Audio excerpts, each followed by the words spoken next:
Hello friends, ಎಲ್ರಿಗೂ welcome to my channel ಮಂಗಳ ಪಾಕಶಾಲೆ. ನಾನು ಇವತ್ತಿನ ವಿಡಿಯೋದಲ್ಲಿ ರಸ್ಮಲೈನ ಹೇಗೆ ಮಾಡೋದು ಅಂತ ಹೇಳ್ಕೊಡ್ತಾ ಇದ್ದೀನಿ. ಕೇವಲ 1 ಲೀಟರ್ ಹಾಲಿನಲ್ಲಿ ಮನೆಯಲ್ಲೇ ಇರುವಂತಹ ಇಂಗ್ರೀಡಿಯೆಂಟ್ಸ್ಗಳನ್ನ ಬಳಸ್ಕೊಂಡು ತುಂಬಾ ಈಸಿಯಾಗಿ ನಾವು ರಸ್ಮಲೈನ ಮಾಡ್ಕೊಳ್ಬಹುದು. ತುಂಬಾ ಟೇಸ್ಟಿಯಾಗಿ ಕೂಡ ಇರುತ್ತೆ. ಈಗ ಇದನ್ನು ಹೇಗೆ ಮಾಡೋದು ಅಂತ ನೋಡೋಣ ಬನ್ನಿ. ಮೊದಲನೇದಾಗಿ ನಾನಿಲ್ಲಿ ಒಂದು ಪಾತ್ರೆಗೆ ಅರ್ಧ ಲೀಟರ್ನಷ್ಟು ಹಾಲನ್ನ ಹಾಕ್ಕೊಳ್ತಾ ಇದ್ದೀನಿ. ಪನ್ನೀರನ್ನ ರೆಡಿ ಮಾಡ್ಕೊಳ್ಳೋದಕ್ಕೋಸ್ಕರ ಗಟ್ಟಿ ಹಾಲನ್ನ ಹಾಕ್ಕೊಳ್ತಾ ಇದ್ದೀನಿ. ಅದಾದಮೇಲೆ ಒಂದು ಕುದಿ ಬಂದ ನಂತರ ನಾನಿಲ್ಲಿ ನಿಂಬೆಹಣ್ಣಿನ ರಸವನ್ನು ಹಾಕ್ಕೊಳ್ತಾ ಇದ್ದೀನಿ. ನೀವು ಇದ್ರ ಬದಲು ವಿನೆಗರ್ನ ಕೂಡ ಆ್ಯಡ್ ಮಾಡ್ಕೊಳ್ಬೋದು. ಈಗ ಹಾಲು ಒಡೆಯೋವರೆಗೂ ಒಂದು 5 ರಿಂದ 10 ನಿಮಿಷ ಚೆನ್ನಾಗಿ ಬೇಯಿಸ್ಕೊಳ್ಬೇಕು.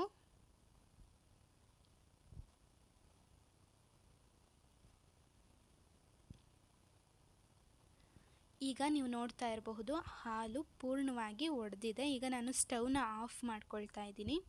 ಅದಾದಮೇಲೆ ಒಂದು ಪಾತ್ರೆಗೆ ಈ ರೀತಿ ಒಂದು ವೈಟ್ ಬಟ್ಟೆನ ಹಾಕ್ಕೊಳ್ತಾ ಇದ್ದೀನಿ. ಅದಾದಮೇಲೆ ಅದಕ್ಕೆ ರೆಡಿ ಮಾಡಿಟ್ಕೊಂಡಿರುವಂತಹ ಪನ್ನೀರನ್ನ ಹಾಕ್ಕೊಳ್ತಿದ್ದೀನಿ. ಇದರಲ್ಲಿರುವಂತಹ ನೀರನ್ನೆಲ್ಲ ಇವಾಗ ತಕ್ಕೊಳ್ಬೇಕಾಗತ್ತೆ.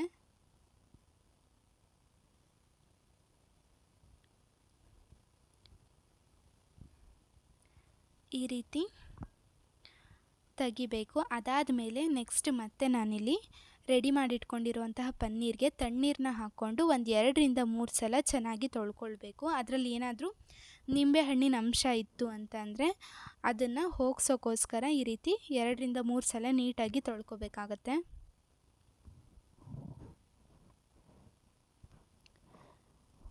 ಈ ರೀತಿ ವಾಶ್ ಮಾಡಿದ ಮೇಲೆ ನಮ್ಗೆ ಎಷ್ಟಾಗುತ್ತೋ ಅಷ್ಟು ನೀರನ್ನ ತೆಗಿಯೋವಷ್ಟು ನಾವಿಲ್ಲಿ ಈ ರೀತಿ ಪ್ರೆಸ್ ಮಾಡ್ಕೊಳ್ಬೇಕು, ಹಿಂಡ್ಕೊಳ್ಬೇಕು.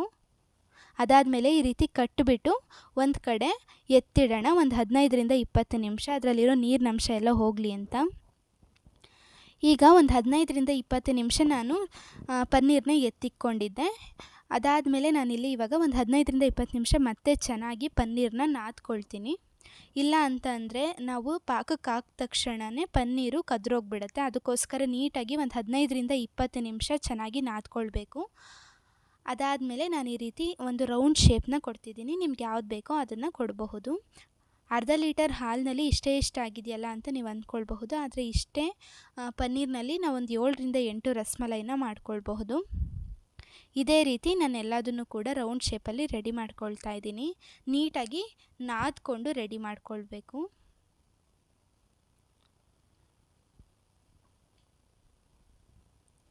ಈಗ ಎಲ್ಲ ರೆಡಿಯಾಗಿದೆ. ನೆಕ್ಸ್ಟ್ ನಾನಿಲ್ಲಿ ಒಂದು ಪಾತ್ರೆಗೆ 1 ಕಪ್ನಷ್ಟು ನಾನಿಲ್ಲಿ ಸಕ್ಕರೆನ ಹಾಕ್ಕೊಳ್ತಾ ಇದ್ದೀನಿ. ಯಾವ ಕಪ್ನಲ್ಲಿ ಸಕ್ಕರೆನ ಹಾಕ್ಕೊಂಡಿದ್ವೋ ಅದೇ ಕಪ್ನಲ್ಲಿ 3 ಕಪ್ನಷ್ಟು ನಾನಿಲ್ಲಿ ನೀರನ್ನ ಆ್ಯಡ್ ಮಾಡ್ಕೊಳ್ತಾ ಇದ್ದೀನಿ. ಈಗ ಸಕ್ಕರೆ ಪಾಕ ಚೆನ್ನಾಗಿ ಒಂದು ಕುದಿ ಬರೋವರೆಗೂ ನಾವು ಬೇಯಿಸ್ಕೊಳ್ಬೇಕು. ಅದಾದಮೇಲೆ ಹೈ ಫ್ಲೇಮ್ನಲ್ಲೇ ಇಟ್ಕೊಂಡು ರೆಡಿ ಮಾಡಿಟ್ಕೊಂಡಿರುವಂತಹ ಪನ್ನೀರ್ಗಳನ್ನ ಹಾಕ್ಕೊಂಡು ಒಂದು 6 ರಿಂದ 7 ನಿಮಿಷ ಚೆನ್ನಾಗಿ ಯಾವುದೇ ಮುಚ್ಚಳನ ಮುಚ್ಚದಲ್ಲೇ ಬೇಯಿಸ್ಕೊಳ್ಬೇಕು.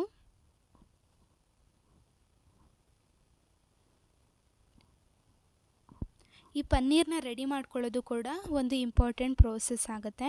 ನೀಟಾಗಿ ನಾವು ಪನ್ನೀರನ್ನ ಬೇಯಿಸ್ಕೊಳ್ಳಿಲ್ಲ ಅಂತಂದರೆ ಪನ್ನೀರ್ ತಿಂದಾಗ ಸಪ್ಪೆ ಸಪ್ಪೆ ಅಂತ ಅನಿಸುತ್ತೆ.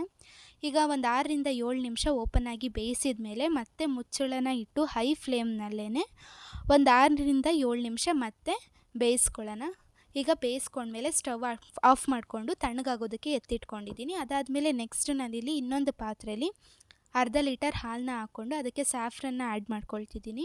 ನೀವು ಬೇಕಂದರೆ ಫುಡ್ ಕಲರ್ನು ಕೂಡ ಹಾಕ್ಕೊಳ್ಬಹುದು. ಒಂದು 6 ರಿಂದ 7 ನಿಮಿಷ ಚೆನ್ನಾಗಿ ಹಾಲನ್ನ ಕಾಯಿಸ್ಕೊಂಡ್ಮೇಲೆ ಒಂದು 1/4 ಕಪ್ನಷ್ಟು ಸಕ್ಕರೆನ ಹಾಕ್ಕೊಂಡು ಚೆನ್ನಾಗಿ ಒಂದು 5 ರಿಂದ 6 ನಿಮಿಷ ಬೇಯಿಸ್ಕೊಂಡು ಸ್ಟವ್ನ ಆಫ್ ಮಾಡ್ಕೊಳ್ತಾ ಇದ್ದೀನಿ. ಈಗ ರಸ್ಮಲೈ ಮಾಡೋಕ್ಕೆ ಬೇಕಾದಂತಹ ರಸ ರೆಡಿಯಾಗಿದೆ. ಅದಾದಮೇಲೆ ತಣ್ಣಗಾಗಿರುವಂತಹ ಪನ್ನೀರನ್ನ ಇವಾಗ ರಸಕ್ಕೆ ಹಾಕ್ಕೊಳ್ತಾ ಇದ್ದೀನಿ. ರೆಡಿ ಮಾಡಿಟ್ಕೊಂಡಿರುವಂತಹ ರಸ ಬಿಸಿ ಇರಬೇಕು, ಪನ್ನೀರು ತಣ್ಣಗಿರಬೇಕು. ಈಗ ಚೆನ್ನಾಗಿ ತಣ್ಣಗಾಗೋವರೆಗೂ ಬಿಟ್ಟು ಒಂದು ಇಡೀ ರಾತ್ರಿ ನಾನಿಲ್ಲಿ ಫ್ರಿಡ್ಜ್ಗೆ ಎತ್ತಿಟ್ಟಿದ್ದೆ. ಈಗ ನೋಡಿ ಆಲ್ಮೋಸ್ಟ್ ಪನ್ನೀರು ರೆಡಿಯಾಗಿದೆ. ಸ್ವಲ್ಪ ರಸ ಕಡಿಮೆ ಆಗಿದೆ, ಪನ್ನೀರೆಲ್ಲ ಹೀರ್ಕೊಂಡಿರೋ ಕಾರಣ. ಈಗ ಬಾದಾಮಿ ಹಾಕ್ಕೊಂಡು ನಾನಿಲ್ಲಿ ಡೆಕೋರೇಟ್ ಮಾಡ್ಕೊಳ್ತಿದ್ದೀನಿ.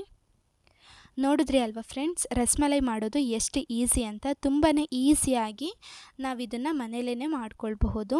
ಜೊತೆಗೆ ನಮ್ಮ ಚಾನಲ್ನ ಸಬ್ಸ್ಕ್ರೈಬ್ ಮಾಡಿ. ಯಾರ್ಯಾರು ಈ ವಿಡಿಯೋ ನೋಡಿದ್ದೀರೋ ಅವರೆಲ್ಲರಿಗೂ ಕೂಡ ಧನ್ಯವಾದಗಳು.